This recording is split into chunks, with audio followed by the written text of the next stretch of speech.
আসসালামু আলাইকুম সুপ্রিয় শ্রোতা বন্ধুরা, আশা করি সবাই ভালো আছেন। আলহামদুলিল্লাহ আমি ভালো আছি। তো আপনারা সকলে জানেন 5 তারিখে একটা বিশাল বিপ্লব হয়ে গেছে। বিপ্লবে ছাত্রর পাশাপাশি সাধারণ জনগণ, বিভিন্ন দলের কর্মী, নেতারা তারা অংশগ্রহণ করেছিল।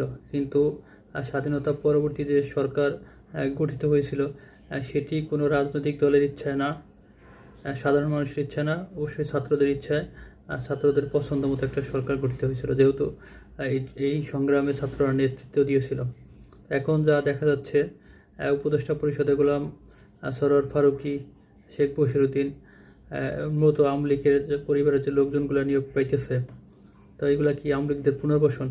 আর এই পুনর্বাসন যে বর্তমান সরকার করতেছে, এটা সম্পূর্ণ দায়ভার ছাত্রদের উপর যায়। তো ছাত্রদের উচিত এখন আপনারা নিজেরা একা একা কীভাবে ফিরান। আন্দোলন তো সাধারণ জনগণ করেছিল, কিন্তু সরকার আপনাদের